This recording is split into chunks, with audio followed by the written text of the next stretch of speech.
Holy Tune যাত্রার শুরুটা কেমন ছিল? কন্টেন্ট ম্যানেজমেন্ট থেকে শুরু করে প্রোডাকশন সবকিছু কি একাই হস্তক্ষেপ করতেন নাকি কিভাবে? হলিটিউনের যাত্রাটা মূলত হলো আমাদের তো যখন থেকে শুরু হলো 2015 সালের দিকে। তো 15 সালের দিকে আমরা এটা যখন শুরু করি, আমরা টিম করেই কাজ করা। আমরা ধরা যায় আমাদের সাইদ সাহেব, রায়হান, তারপরে এই টিমে পর্যায়ক্রমে আমাদের মোটামুটি সবাই, মানে আমি টিম ওয়ার্ককে প্রাধান্য দিই সবসময় এবং মনে করি টিম ওয়ার্কে বরকত বেশি। এই জন্য শুরু থেকেই টিম ওয়ার্ক করে আসছি। বাকি যেহেতু এটার নির্বাহ আমি করে থাকি, সেই ক্ষেত্রে আমার একটু অ্যাক্টিভিটিটা বেশি ছিল। বাকি আমরা সবাই মিলেই কাজটা করেছি। আচ্ছা, অনেক ধন্যবাদ। এখন প্রশ্ন হচ্ছে, কোন যৌক্তিকতা বা প্রয়োজনীয়তা থেকে কলরবের সাথে হলিটিউন নামে আরো একটা প্রতিষ্ঠান যুক্ত করার চিন্তা আসলো? এই জায়গায় আমি যদি আপনাদেরকে প্রশ্ন করি যে ইন্ডাস্ট্রির ব্যাপার, আপনি যে কোনো ইন্ডাস্ট্রিতে দেখবেন বা যত কিছুই দেখেন, এর সাথে নানামুখী মানুষের একটা সম্পর্ক থাকে। আপনি ছোট্ট করে যদি দেখেন যে একজন মানুষ সংবাদপত্র বের করে, হ্যাঁ, বা একটা পত্রিকা, এটার সাথে কত রকমের নানা রকম মানুষের, দেখেন প্রিন্টিং এর জন্য ছাপাখানা প্রয়োজন, আবার দেখবেন এটাকে মানুষের কাছে পৌঁছে দেওয়ার জন্য হকারের প্রয়োজন, এবং একইভাবে এটার যে নানামুখী কার্যক্রম, মানে প্রত্যেকটা সেক্টরই আপনাকে যদি সফল বা ইন্ডাস্ট্রি রূপে নিতে চান, তাহলে অবশ্যই এর সাথে অনেকগুলো আনুষঙ্গিক বিষয়কেও আপনাকে প্রাধান্য দিতে হবে। আমরা কলরব এটা একটা কালচারাল অর্গানাইজেশন, সাংস্কৃতিক গোষ্ঠী। তো একটা গোষ্ঠী বা একটা শিল্পী গোষ্ঠী যদি আপনি দেখেন যে তার একটা গান, নতুন একটা ছেলে উঠতে চায়, আমরা চাইলে এই ছেলের পিছনে অনেক ইনভেস্ট করতে পারি না। একটা নতুন ছেলে উঠতে চায়, কিন্তু একটা প্রযোজনা প্রতিষ্ঠান চাইলে পারে। এটা মেধাবী। আমাদের কলরবের ক্ষেত্রে বা সবকিছু যে কোনো প্রতিষ্ঠান ক্ষেত্রে যেটা যে দেখবেন চিন্তা করবে যে যেই জায়গাটা লাভজনক সেটাই কার্যক্রম পরিচালনা করা যায়। কিন্তু আমরা যে চিন্তাটা করেছিলাম তখন, যে আমাদের একটা স্ট্রং প্রযোজনা প্রতিষ্ঠান দরকার কলরবের পাশাপাশি, যেটা ইসলামী সঙ্গীতকে আরো কিভাবে মানুষের কাছে পৌঁছে যায়। কলরবের শিল্পীরা গাইলো, আমরা একটা সুর করলাম, আরেকজন একটা লিখে দিল, এটাকে কিভাবে মানুষের দোরগোড়ায় আরো বড়ভাবে নেওয়া যায়, মূলত সেই চিন্তা থেকেই হলিটিউনের যাত্রা। আপনারা জানেন যে একদম কলরবের সূচনা থেকেই আজাদ ভাইয়েরা প্রথম প্রত্যয় প্রোডাক্টস করেছিলেন। এরপরে কলরব অডিও হাউস আজাদ ভাই নিজে করেছেন। তারপরে সুরকেন্দ্র নামে একটা প্রতিষ্ঠান হয়েছিল, প্রযোজনা প্রতিষ্ঠান, সবগুলোই প্রযোজনা প্রতিষ্ঠান ছিল।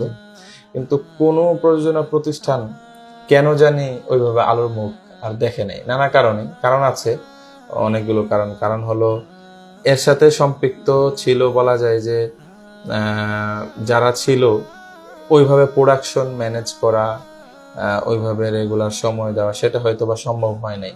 বা অনেক ক্ষেত্রে আজাদ ভাই যখন কলরব অডিও হাউস করেছিলেন, তখন দেখা গেছে উনি গান করতেন বা ওনার মাধ্যমেই কাজ সবগুলো হইতো।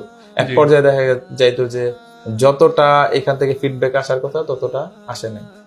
তো এরকম নানা রকম চিন্তা। সর্বশেষ আমাদের সুরকেন্দ্র ছিল। সুরকেন্দ্রে আমাদের অনেকগুলো পার্টনার ছিল, যেমন আপনার আমাদের কলরবের এখন পর্যন্ত সুরকেন্দ্রের সাথে সম্পৃক্ত আমরা 2-3 জন আছে। আচ্ছা, প্রায় 10-12 জনের মতো পার্টনার ছিল, অধিকাংশই তারা কলরবের বাহিরে। তো আমরা যেটা চিন্তা করছি যে এই মুহূর্তে এমন সময়ে আমরা সুরকেন্দ্র নিয়ে কাজ করলে যে কোনো মুহূর্তে একটা নতুন বিতর্ক তৈরি হতে পারে। আমরা বিতর্ক এড়ানোর জন্য নতুন আরেকটা প্রতিষ্ঠান সামনে নিয়ে আসি। আপনি জানেন যে আমাদের দেশে পড়ে থাকলে পচেও যায়, কেউ কোনো বলবে না, কিন্তু একটা প্রতিষ্ঠান দাঁড়িয়ে গেলে তখন এটার অধিকার অনেক কিছু মানুষ দাঁড়িয়ে যায়, অনেক দাঁড়িয়ে যায়। তো সুরকেন্দ্রের ক্ষেত্রে আমরা চিন্তা করেছি যে যারা এটার মধ্যে ছিল, যদিও এটার মধ্যে স্পষ্ট কোনো যারা দায়িত্বে ছিলেন ওইভাবে আমরা তৎকালীন সময়ে এটার প্রকাশ্য কোনো এরকম স্ট্যাম্পিং বা চুক্তিপত্র ছিল না, কিন্তু তারপর আমরা নৈতিকতার জায়গা থেকে চিন্তা করেছি যে কেউ যদি কোনোদিন দাবি করে বসে যে সুরকেন্দ্রের মালিক তো আমরাও এতটুকু, জি। তো ওই জায়গা থেকে আমরা চিন্তা করেছি যে আমরা একদম নতুন একটা প্রতিষ্ঠান নিয়ে আসি, যেহেতু ডিজিটাল প্ল্যাটফর্ম,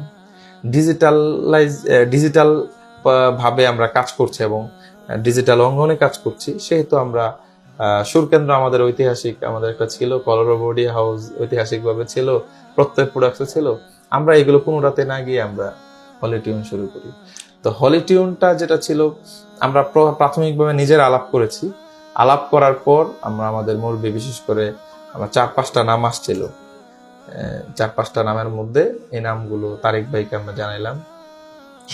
হ্যাঁ, পবিত্র সুর বাই কলরব নামে আমাদের একটা রেডিও প্রোগ্রাম ছিল, পবিত্র সুর, এটার ইংলিশ ভার্সন হয় হলিটিউন। আমাদের বাংলা পবিত্র সুর নামেও আমরা সাজেস্ট করেছিলাম, তারপর হলিটিউন নামেও আরো 4-5টা নাম হয়েছিল। তাহলে তো পবিত্র সুর প্রোগ্রামটা হলিটিউন হওয়ার আগের। হ্যাঁ, হলিটিউন হওয়ার আগে। তো সেই জায়গা থেকেই তখনই আমরা হলিটিউন শুরু করি। আচ্ছা আচ্ছা, খুব ভালো লাগলো হলিটিউনের। হলিটিউন সংক্ষেপে যদি আপনি বলেন যে কলরবের বাহিরে আলাদা একটা প্রতিষ্ঠান, এটার সংক্ষেপে উত্তর বলা যায় কলরবকেই সমৃদ্ধ করার জন্য আনুষঙ্গিক অনেক প্রতিষ্ঠান, যেমন এখন আমাদের অনেকগুলো প্রতিষ্ঠান আছে আমাদের প্রত্যেক শিল্পীর, কিন্তু দিন শেষে সবার একটা চাওয়া কলরব সমৃদ্ধ হয়। তাহলে আপনি বলতে চাচ্ছেন যে হলিটিউনের মানে সবাই অংশীদার? হ্যাঁ, আমাদের এখানে অবশ্যই আমাদের অংশীদার থাকলেও এখন আলটিমেটলি সবকিছু যে কোনো প্রতিষ্ঠান দাঁড় করানোর জন্য একটা বিনিয়োগের প্রয়োজন হয়, একটা ইনভেস্ট। সেটা কি আপনার একক?